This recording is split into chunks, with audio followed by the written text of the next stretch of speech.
Hello everyone, welcome to G Centric. और electrical engineering का कोई भी एग्जाम हो तो इलेक्ट्रिकल मशीन, पावर सिस्टम, ये सबसे हॉट टॉपिक्स होते हैं और यहाँ से क्वेश्चंस भर भर के पूछे जाते हैं।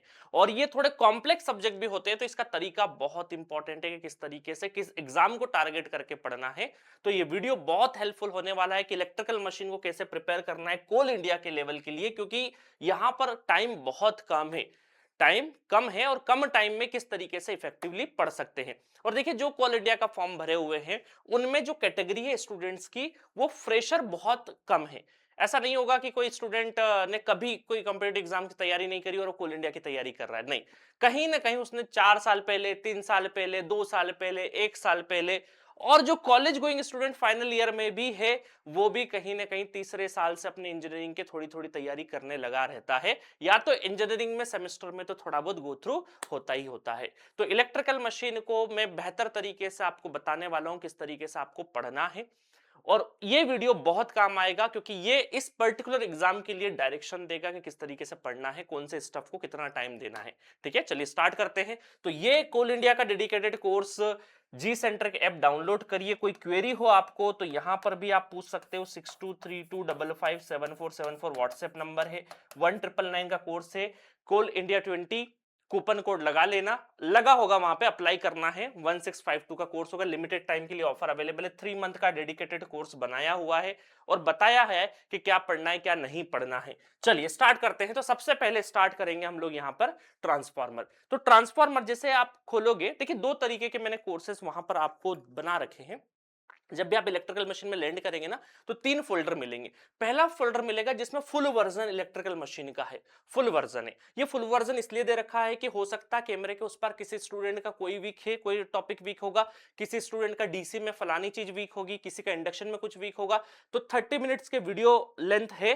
तो आराम से जो वीक पोर्शन हो उसको उठा के कर सकते हो। आपके पास कोई पुराने नोट्स हो, आपने कोई भी इंस्टीट्यूट ज्वाइन किया हुआ होगा, चाहे जी सेंटर को कोई अदर इंस्टीट्यूट भी हो, तो वो नोट्स भी आपको काफी काम आने वाले हैं इस कोर्स में।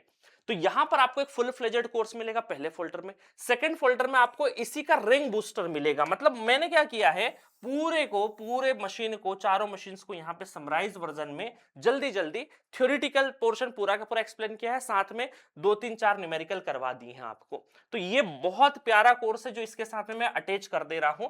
ये इसलिए अटैच कर दे रहा हूं, अब आप बोलोगे सर डायरेक्टली हमें रिंग बूस्टर ही दे दो। बट मान लीजिए कोई स्टूडेंट बोला कि सर मेरा ये रिंग बूस्टर में ये वाला टॉपिक नहीं है, तो ये मुझे स्ट्रॉन्ग करना है, तो ये भी अवेलेबल करा दीजिए। क्योंकि हर एक स्टूडेंट्स का अलग अलग चीज हो सकता है, इस वजह से मैंने फुल फ्लेजेड कोर्स भी आपको दे रखा है, साथ में रिंग बूस्टर भी दे रखा है। और एक चीज और ऐड कर रहा हूं मैं यहाँ पे, जो एसएससी जेई और आरआरबी जेई का जो इलेक्ट्रिकल मशीन मैंने अलग से शूट किया था, वो भी मैं एक फोल्डर बना के दे रहा हूं। अब हालांकि एक चीज का ध्यान रखना आपको कि इसकी थ्योरी आपको नहीं पढ़नी है, जेई लेवल वाले कोर्स की थ्योरी नहीं पढ़नी है। इसकी सीधी पीडीएफ उठाना और क्वेश्चन लगा देना, तो प्रैक्टिस हो जाएगी। आपके जो जेई लेवल के क्वेश्चन है उनकी भी प्रैक्टिस हो जाएगी, एई लेवल के भी प्रैक्टिस हो जाएगी। तो कोल इंडिया में जो मिक्सिंग, एक ज्यादातर पोर्शन जो है वो अच्छा खासा न्यूमेरिकल अच्छे लेवल का, गेट लेवल का पूछा जाता है। गेट का 2 मार्क्स नहीं बोलूंगा, 1 मार्क्स लेवल का पूछा जाता है। और कुछ थोड़े बहुत क्वेश्चन जो जेई लेवल के आते हैं वो कर लेंगे। आप मुझसे ही पढ़ोगे तीनों की तीनों कोर्सेस, तो इस वजह से अगर आपने फुल कोर्स पढ़ रखा है या रिंग बूस्टर पढ़ रखा है, तो यहां पर कोई भी थ्योरी पढ़ने की आपको आवश्यकता नहीं है। आप डायरेक्टली पीडीएफ अवेलेबल है, वीडियो लेक्चर्स भी अवेलेबल है, देखना हो तो देख सकते हो। अगर आपको लगे कि यार ये वाले क्वेश्चन में मुझे डाउट है, तो डायरेक्टली आपको क्वेश्चंस करना, 250-300 न्यूमेरिकल का बंच है, आपको बढ़िया तरीके से फटाफट फटाफट फटाफट क्वेश्चंस टिक लगाना, ताकि आपका कॉन्फिडेंस बूस्ट अप हो जाएगा। जहां लगे कि कुछ चीज समझ में नहीं आए तो वीडियो भी देख सकते हो। तो 3 फोल्डर मिलने वाले, full fledged course plus ring booster plus JE level के वीडियोस प्लस उसके पीडीएफ्स, डायरेक्टली क्वेश्चंस के पीडीएफ। ठीक है, समझ गए? तो इस तरीके से आपको तैयार करना है। अब मैं one by one in machine के अंदर बताता हूं क्या क्या पढ़ना है क्या नहीं पढ़ना है। देखिए, ट्रांसफार्मर जब खोलोगे तो ट्रांसफार्मर में दो चीजें आती है। एक तो single phase transformer, single phase, और दूसरा है थ्री फेस। तो पहला फोल्डर आपका जो सिंगल फेस का मिलेगा, उसके अंदर शुरुआत में इंट्रोडक्शंस वगैरह, फेराडे लॉ है, ये बहुत इंपॉर्टेंट है। फेराडे लॉ का आपका इंड्यूस ईएमएफ, बायोसवार्ट लॉ, ये सब कुछ दे रखा है। Emperor circuital law, electrical materials. तो ये छोटे छोटे क्वेश्चंस यहां से फॉर्म हो सकते हैं। ये ईएमएफटी में भी पढ़ते हैं, यहां भी पढ़ते हैं, एक जगह कहीं भी पढ़ लीजिए, कोई दिक्कत नहीं है। उसके बाद फेराडे लॉ कैसे काम करता है, उसके बाद हिस्टैरिसीस कर्व कैसा है, ठीक है, इसको थोड़ा सा स्पीड अप करके पढ़ सकते हैं। उसके बाद कंस्ट्रक्शन, ट्रांसफार्मर कंस्ट्रक्शन इंपॉर्टेंट है क्योंकि वहां से छोटी छोटी चीजें आ सकती है, क्योंकि ट्रांसफार्मर कंस्ट्रक्शन अगर आप यहाँ पे पढ़ लोगे तो आपको पावर सिस्टम में भी हेल्प करेगा, है ना, जैसे बकुल्स रिले वगैरह आप यहीं पे पढ़ लोगे, है ना। आपको सिलिकॉन क्यों ऐड करते हैं, कितना परसेंट ऐड करते हैं, बहुत सारी चीजें जो कंस्ट्रक्शन वाली है जो कि कभी कभी डायरेक्टली पूछी जाती है। उसके बाद आता है मैग्नेटिक सर्किट। मैग्नेटिक सर्किट के ऊपर भी आपको जो स्टैंडर्ड 5-6 फॉर्मूले वो कर लीजिएगा बड़ा बढ़िया तरीके से। इसके अंदर के डेप्थ के क्वेश्चन आपको नहीं करना है मैग्नेटिक सर्किट के, ठीक है। उसके बाद आगे चलते हैं, अपन आइडियल ट्रांसफार्मर पढ़ा अपन ने, आइडियल ट्रांसफार्मर फटाफट देख लीजिएगा, वर्किंग आपको थोड़ी बहुत पता ही होगी, है ना। वो देख लिया, उसके बाद उसका फेजर देख लिया, बस ज्यादा जरूरत नहीं है, सिर्फ समझने के लिए, है ना। उसके बाद कंडीशन, आइडियल ट्रांसफार्मर कंडीशन आपसे डायरेक्टली पूछी जा सकती है, वो इंपॉर्टेंट है, वो देख लेना। उसके बाद देखो मैंने एक पोर्शन है लेक्चर नंबर 19 से लगा के नॉन मैग्नेटिक मटेरियल, है ना, मैग्नेटिक और नॉन मैग्नेटिक को मैंने कंपेयर करा के थर्ड हार्मोनिक्स का बताया है कि पीकी साइनोसॉइड कब होता है, फ्लैट टॉप्ड कब होता है। तो ये सब आपको करने की आवश्यकता नहीं है ना। तो यहां पर लेक्चर नंबर 19 जो नॉन मैग्नेटिक और मैग्नेटिक मटेरियल वाला है कंपैरिजन, उसको डेप्थ में पढ़ने की आवश्यकता आपको नहीं है। आप सीधा आ जाना हिस्टैरिसीस लॉस और एडी करंट लॉस के ऊपर डायरेक्टली फार्मूला बेस, है ना, कि कौन सी मैग्नेटिक प्रॉपर्टी, कौन सी इलेक्ट्रिकल है, हिस्टैरिसीस को अवॉइड करने के लिए क्या करते हैं, एडी करंट को अवॉइड करने के लिए क्या करते हैं, और डायरेक्टली इक्का दुक्का न्यूमेरिकल लगा लेना। फिर आ गए आप कट टू 28 लेक्चर पे, लीकेज फ्लक्स का कॉन्सेप्ट क्या है, लीकेज का डिपेंडेंसी किस पे होता है, 2-3 प्रॉपर्टी उसकी वो देख लेना, इससे ज्यादा आपको जरूरत नहीं है। फिर रियल और प्रैक्टिकल ट्रांसफॉर्म अपन ने बनाया, उसका रेफरिंग, हाँ रेफरिंग पैरामीटर लेक्चर नंबर 30 में रेफरिंग पैरामीटर के सेकेंडरी से प्राइमरी, प्राइमरी से सेकेंडरी कैसे ले जाते हैं, ये इंपॉर्टेंट है। उसके बाद ओसीएससी टेस्ट मैंने करवाए हैं, ओसीएससी टेस्ट में प्रॉपर टेस्ट करवाएं आपको, बट आप डायरेक्टली जो कंक्लूजन है, डायरेक्टली जो कंक्लूजन है सिर्फ वही काम है अपने को। ओपन सर्किट टेस्ट क्या करता है और शॉर्ट सर्किट टेस्ट करके हम क्या कंक्लूजन लेना चाहते हैं, टेस्ट से क्या हम ऑब्जर्वेशन ले रहे हैं, है ना, कॉपर लॉस ले रहे हैं या अपने कोर लॉस ले रहे हैं, ये सब चीजें आपको ध्यान रखना है। उसके बाद कुछ क्वेश्चन डिस्कशन आपको दे रखा है। उसके बाद 36 lecture number per unit system, per unit system का इंट्रोडक्शन वर्जन देख लीजिएगा कि जो ओसीएससी टेस्ट में कुछ पैरामीटर से डायरेक्टली पर यूनिट सिस्टम में कैसे कन्वर्ट होते हैं। उसके बाद वोल्टेज रेगुलेशन इंपॉर्टेंट है, प्रॉपर डेफिनेशन क्या है, उसका फॉर्मूला क्या है, 2-3 जो स्टैंडर्ड फॉर्मूले होते हैं वो आपको पता होने चाहिए। उसके बाद जीरो और मैक्सिमम वोल्टेज रेगुलेशन क्या होता है वो आपको पता होना चाहिए, है ना, वो बता रखा है। उसके बाद क्वेश्चंस आप एक आध लेक्चर का क्वेश्चन अटेंड कर लीजिए, ज्यादा मत करिए। उसके बाद इफिशिएंसी वाला है, इफिशिएंसी एंड लॉसेस वाले है, पूरा पूरा फोल्डर है, वो भी पढ़ने के बाद डायरेक्टली 2-3 न्यूमेरिकल लगा लीजिए, इसके बाद जरूरत नहीं है। ऑल डे एफिशिएंसी का फॉर्मूला जरूर याद रखना, डॉट कन्वेंशंस का कॉन्सेप्ट के किस तरीके से डॉट लगाते हैं वो भी देख लेना, बहुत छोटे छोटे टॉपिक्स है। पोलरिटी टेस्ट क्या होता है वो भी देख लेना, ऑटो ट्रांसफार्मर का बेसिक वर्जन वो भी देख लेना, ठीक है। डिसएडवांटेज एडवांटेज की जरूरत नहीं है, ऑटो ट्रांसफार्मर को सिर्फ ऊपर ओवरव्यू करना, उसका जो शॉर्ट वर्जन बताया मैंने वही करना, आपको लॉन्ग वर्जन करने की जरूरत नहीं है।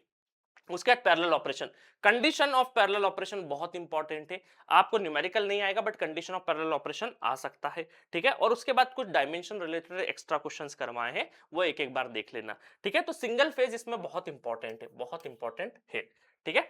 उसके बाद अगर बात करें थ्री फेज की, तो थ्री फेज में आपको स्टैंडर्ड रूल, क्लॉक वगैरह वाले जो टाइप अपने ग्रुप होते हैं, फेजर ग्रुप कितने टाइप के होते हैं, उसमें कौन कौन से कनेक्शन के टाइप होते हैं, सिर्फ वो पता होने चाहिए अपने को। क्वेश्चंस बहुत डेप्थ वाला नहीं आएगा, है ना। फेजर बेस्ड अपने को कौन कौन से ग्रुप है फेजर के वो पता होना चाहिए, 0, 180, -30, +30, इस तरीके से वो सारे के सारे।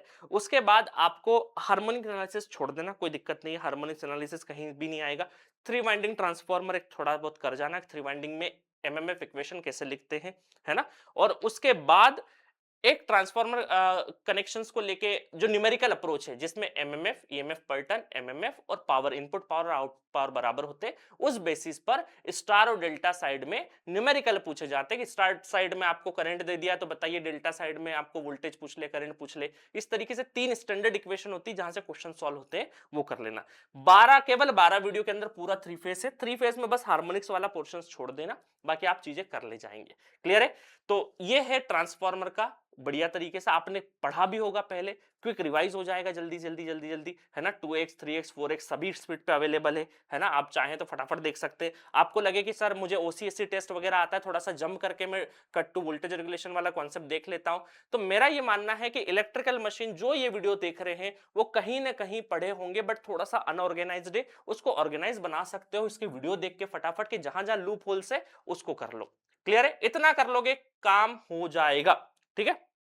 उसके बाद बात करते हैं अपन डीसी मशीन के, है ना। तो डीसी मशीन में बेसिक कॉन्सेप्ट का 3 फोल्डर मिलेंगे डीसी मशीन के अंदर। डीसी मशीन के अंदर 3 फोल्डर। पहला है बेसिक कॉन्सेप्ट कि भाई सेंस समझे अपन बेसिक कॉन्सेप्ट का कि मोटर एक्शन क्या होता है, फ्लेमिंग लेफ्ट हैंड और राइट हैंड रूल कैसे काम करता है, Faraday law of electromagnetic, Faraday law rotating machine के लिए कैसे होता है, वो 4 लेक्चर के अंदर एक बेसिक बन जाएगा, जिससे आइडिया आ जाएगा आपको मशीन सीखने के लिए। ये जरूर पढ़ना, क्योंकि आपने कहीं भी मशीन पढ़ा होगा, ये 4 वीडियो पढ़ने के बाद आप मशीन को देखने का नजरिया चेंज हो जाएगा आपका, ठीक है।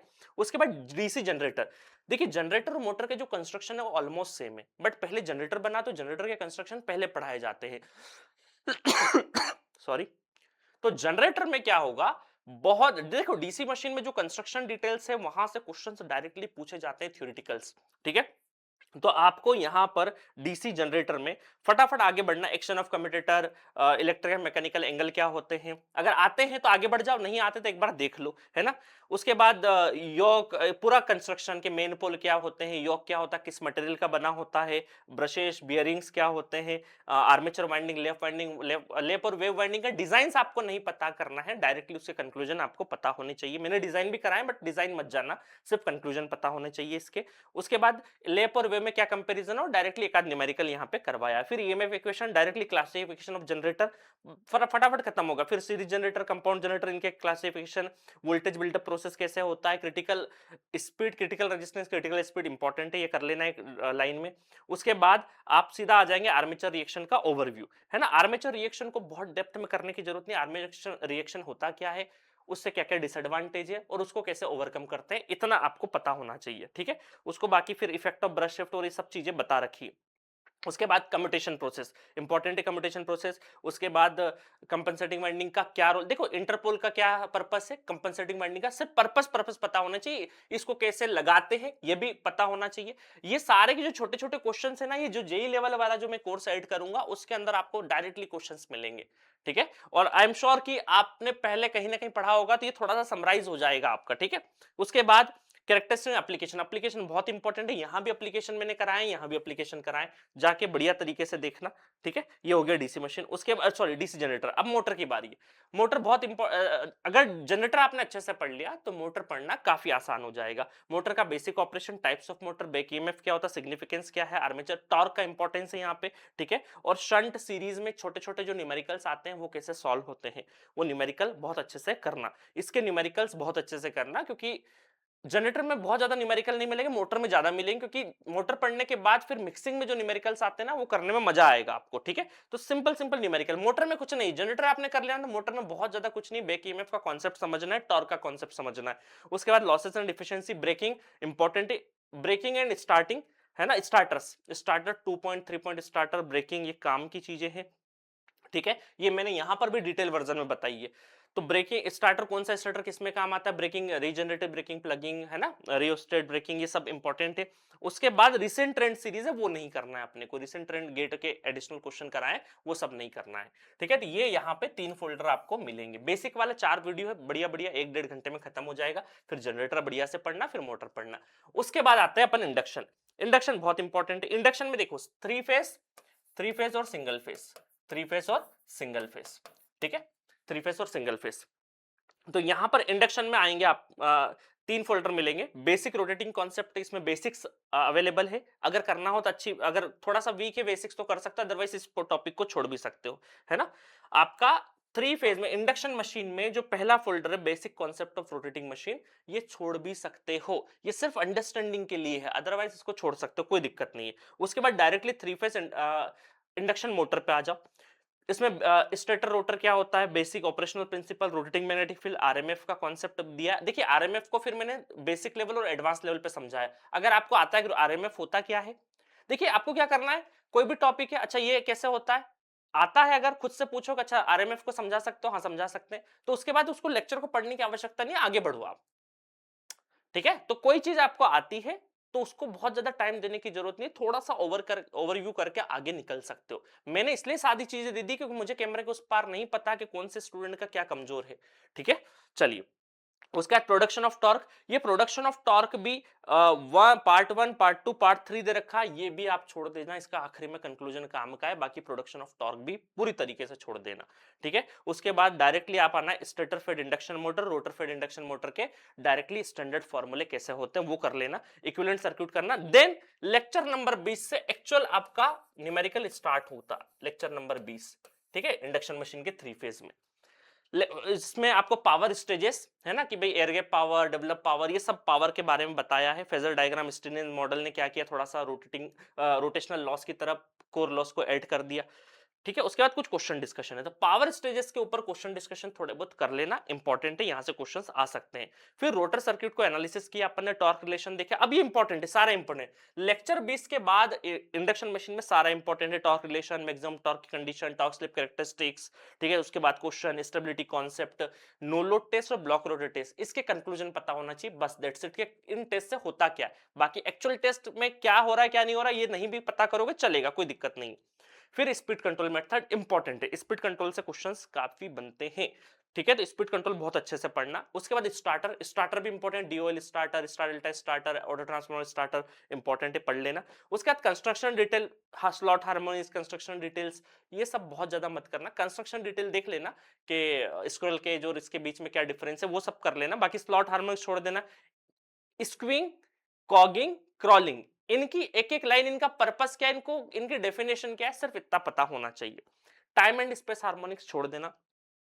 डिब्बा rotor and double cage rotor, ये एक बार देख लेना कि ये क्यों, पर्पस क्या है इनका, और ये इनका स्ट्रक्चर कैसा दिखता है, सिर्फ इतना कर लेना है ना, तो ये अपना इंडक्शन मशीन खत्म हो जाएगा। अब देखो यहां पर क्या होता है, इंडक्शन मशीन और सिंक्रोनस मशीन, इनके जो सिंगल फेस जो वर्जन बनते हैं, चाहे वो इंडक्शन के हो चाहे सिंक्रोनस को, इन्हीं को क्लब करके स्पेशल मशीन बोलते हैं। क्या बोलते हैं, स्पेशल मशीन्स बोलते हैं। तो मैंने क्या किया, इंडक्शन वाली जो मोटर्स है सिंगल फेस वाली, वो यहीं पे स्पेशल की कुछ उठाई जिनका प्रिंसिपल इंडक्शन पे बेस्ड है, वो यहीं पे ऐड कर दी, और सिंक्रोनस वाली कुछ मशीन है वो यहां पे ऐड कर दी। लाइकवाइज जेई कोर्स में भी ऐसा ही किया है मैंने। तो स्पेशल मशीन का अलग से टॉपिक ना बना के, जो इंडक्शन में फॉलो करती है स्पेशल मशीन, वो इंडक्शन के उसमें डाल दी, जो सिंक्रोनस में फॉलो करती है वो सिंक्रोनस में डाल दी। ठीक है, तो अब ही मत होना कि सर स्पेशल मोटर का कोई चैप्टर नहीं है, वो मैंने कर दिया इंक्लूड। ठीक है, अब बात करते हैं सिंगल फेज में। सिंगल फेज बहुत इंपॉर्टेंट है, डबल रिवॉल्यूम फील्ड थ्योरी का थ्योरेटिकल क्वेश्चन आ सकता है। इक्विवेलेंट सर्किट आपको पता होना चाहिए इसका। स्टार्टिंग मेथड्स कौन कौन सी है इसकी, है ना, 4-5 जो स्टार्टिंग मेथड्स वो इंपॉर्टेंट है, सारे के सारे करना बढ़िया तरीके से। एक समझ गए ना स्टार्टिंग मेथड, बाकी के ऑटोमेटिक समझ जाओगे, देन थोड़े से रिसेंट ट्रेंड वाले मैंने कुछ क्वेश्चंस यहाँ पे करवा दिए हैं। बस बहुत सिंपल है।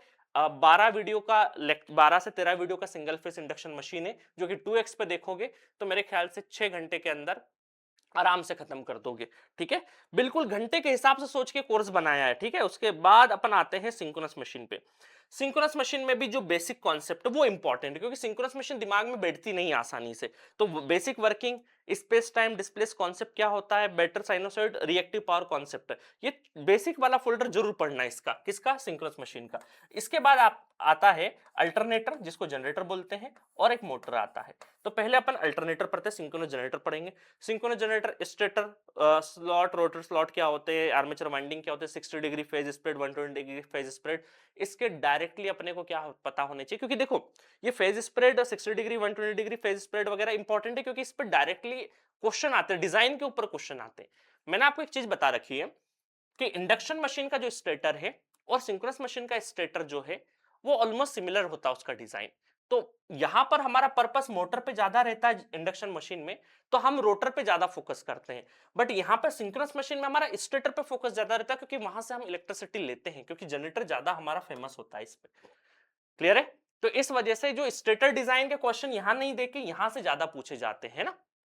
तो केपी केडी, क्योंकि इंड्यूस ईएमएफ में क्या होगा आपका, केपी केडी जो ट्रांसफार्मर का इंड्यूस ईएमएफ का इक्वेशन है, ईएमएफ इक्वेशन है, और यहां का इक्वेशन सेम होता है, बस उसमें डिस्ट्रीब्यूशन फैक्टर केपी और केडी, पिच फैक्टर और डिस्ट्रीब्यूशन फैक्टर का मल्टीप्लिकेशन होता है। ठीक है, तो ये इंपॉर्टेंट है शुरुआत के डिजाइन। उसके बाद रोटर सर्किट का analysis, EMF equation, then question discussion, छोटे छोटे question discussion. Armature reaction important है, इसके इफेक्ट इंपॉर्टेंट है, कब डिमैग्नेटाइज हो रहा है, कौन से पावर फैक्टर पे हो रहा है, सब इंपॉर्टेंट है ये, है ना। ये वोल्टेज रेगुलेशन अगेन इंपॉर्टेंट है। अब देखो यहां से वोल्टेज रेगुलेशन के बाद जो OCC test, OC test, SC test, DC test और जेडपीएफसी टेस्ट, ये यहां पर जो टेस्टिंग है बहुत डिटेल वर्जन में करने की आवश्यकता नहीं है। ओसी, एससी और डीसी टेस्ट पता होना चाहिए। उसके बाद आपको जो टेस्टिंग यहाँ पे करा रखी है, synchronous EMF method, MMF method, Potier triangle, इनके सिर्फ कंक्लूजन पता होना चाहिए कि पेसिमिस्टिक और ऑप्टिमिस्टिक मेथड कौन सी क्या है ना। सिर्फ कंक्लूजन पता होना चाहिए, टेस्ट छोड़ देना, कोई दिक्कत की बात नहीं है। उसके बाद theory of salient pole alternator, theory of salient pole alternator समझ में आए आसानी से तो कर लेना, अदरवाइज छोड़ सकते हो, कोई दिक्कत वाली बात नहीं है। सैलिएंट पोल आप करना चाहे तो कर लेना, पहले एक बार पढ़ा हुआ है तो कर लेना, अदरवाइज पहले अगर नहीं पढ़ा और पढ़ा भी और भूल गए तो छोड़ देना, सैलिएंट पोल अल्टरनेटर अभी इस लेवल पे छोड़ देना। उसके बाद कट टू वापस आ जाना पावर रिलेशन, पावर रिलेशन पे आ जाना, जहां पे सिलेंड्रिकल और सैलिएंट दोनों के पावर रिलेशन बताए हैं, ठीक है। इफेक्ट ऑफ एक्साइटेशन ये इंपॉर्टेंट है, यहां से पैरेलल ऑपरेशन की कंडीशंस इंपॉर्टेंट है, ठीक है। सिंक्रोनाइजिंग एक्शन क्या होता है, दो जनरेटर लोड्स कैसे शेयर करते हैं ये इंपॉर्टेंट है। गवर्नर ड्रूप इंपॉर्टेंट है। सिंक्रोनाइजिंग कोएफिशिएंट, हंटिंग क्या होता है, शॉर्ट सर्किट ट्रांजिएंट क्या होता है, छोटे छोटे जो पॉइंट्स है ये सब इंपॉर्टेंट है, क्लियर है। उसके बाद आते हैं अपन मोटर में। मोटर का स्टार्टिंग में पर्पस क्या होता है सिंक्रोनस मोटर का, ये इंपॉर्टेंट है, ठीक है। उसके बाद आर्मेचर रिएक्शन किस तरीके से हो रहा है वो इंपॉर्टेंट है। उसके बाद आप आएंगे पावर रिलेशन, मोटर के पावर रिलेशन इंपॉर्टेंट है। फिर चेंज इन एक्साइटेशन मोटर में क्या होता है, V curve, inverted V curve, वो आपके मोटर जनरेटर के दोनों के एक साथ आप कर लेना, वो भी इंपॉर्टेंट है। और सिंक्रोनस कंडेंसर के कैसे पावर फैक्टर इंप्रूव होता है, दैट्स इट। उसके बाद आपको जो उसमें मिलेगा क्या बोलते हैं, जो स्पेशल हिस्टेरिसिस मोटर और रिलक्टेंस मोटर, वो सब मैंने यहाँ पे करवा दी है, इसके अंदर मिल जाएगा आपको। तो जेई लेवल वाला जो कोर्स है वो भी एक, तो यहां पर आप देखो ये पूरा फुल फ्लेजेड है। उसके बाद रैंक बूस्टर मिलेगा, 47 या 45 वीडियोस कुछ रहेंगे, तो उसमें रैंक बूस्टर में सारा का सारा समराइज यहां पे आपको मिल जाएगा। उसके बाद आप जेई लेवल की पीडीएफ उठाना, स्पेशल मशीन्स आप इससे कर लेना जेई लेवल वाले से, क्योंकि यहां पर मैंने इंडक्शन में इंडक्शन वाली मशीन डाल दी है, सिंक्रोनस वाली सिंक्रोनस में डाल दी है, जिसमें हिस्टेरिसिस, रिलक्टेंस मोटर ये सब के सब यहाँ पे डाल दी है, वन लाइनर टाइप का। तो ये पूरा का पूरा देखिए, इलेक्ट्रिकल मशीन का कोई शॉर्टकट नहीं होता है, टू बी ऑनेस्ट। आपने अगर अच्छे से पढ़ रखा होगा तभी आप जल्दी जल्दी चीजों को कवर कर सकते हैं। आपने अगर पहले से नहीं पढ़ रखा है तो इसका कोई शॉर्टकट नहीं है, आपको थोड़ा सा गो थ्रू करना पड़ेगा। और ये सब्जेक्ट ऐसा है जो कि बार बार आता है, तो ऐसे स्टूडेंट जो टच में है, अभी रिसेंट में कुछ एग्जाम्स की तैयारी कर रहे हैं, तो उनको तो दिक्कत नहीं आएगी, इसको पढ़ने में फटाफट आप पढ़ लोगे, कोई दिक्कत नहीं। बट 2-3-4 साल पहले जो स्टूडेंट ने टच खो दिया है, तो उनको थोड़ा सा समय लग सकता है, और लगाइएगा, कोई दिक्कत वाली बात नहीं, क्योंकि आने वाले टाइम जैसे कोल इंडिया ही नहीं है डेस्टिनेशन, उसके बाद भी कुछ एग्जाम्स होंगे। अब जागे हैं तो अच्छे से जाग जाओ, तो थोड़े और डेस्टिनेशन जो होंगे वो भी कवर हो जाएंगे। तो थोड़ा सा, मैं ये नहीं बोल रहा हूं हर चीज को डेप्थ में जाना, बट थोड़ा सा ओवरव्यू लेके अपने जो नोट्स बने पहले, पुरानी जो मेहनत है वो थोड़ी सी ऑर्गेनाइज हो जाएगी। और ऑलरेडी मैंने फिर वापस शॉर्ट वर्जन का कोर्स भी दे रखा है, और जेई लेवल का कोर्स भी आपको इसमें बना के दे दिया है, क्लियर है। इतना कर लो, बहुत मजा आएगा मशीन पढ़ने में। 30 मिनट्स का वीडियो बनाया, बहुत इंटरेस्टिंग बनाया। आप सिंपल पढ़ते टाइम पे दिमाग में होना चाहिए कि कोई भी टॉपिक पढ़ रहे हो तो वो टॉपिक क्या होता है, उसका बेसिक वर्जन, उसका पर्पस क्या है, उसका एप्लीकेशन क्या है, ये 2-3 चीजें पता होनी चाहिए, उससे ही क्वेश्चन आना है। भाई हम ओसी टेस्ट क्यों कर रहे हैं, हम वोल्टेज रेगुलेशन क्यों पढ़ रहे हैं, उसका क्या फॉर्मूला है, उसमें जीरो वोल्टेज रेगुलेशन मैक्सिमम की कंडीशन क्या है, सिर्फ ये आपको कंक्लूजन याद होने चाहिए। तो ये शॉर्ट वर्जन वाला शॉर्ट नोट आपको यहां पर मिल जाएगा, शॉर्ट नोट वाला काम यहां पे मिल जाएगा, ठीक है। तो full short rank booster crash course type का कोर्स है, और ये जेई लेवल वाला है। जाइए एंजॉय करिए बढ़िया से, ये कोर्स प्रॉपर तरीके से यहां पर मिलेगा। और कोई भी डाउट हो 6232557474 पे व्हाट्सएप कर सकते हैं, ठीक है। तो 1999 प्राइस है, 1652 हो जाएगा कूपन कोड लगाने के बाद, क्लियर है। जाइए एंजॉय करिए और पढ़ाई स्टार्ट कर दीजिए। Okay, thank you so much.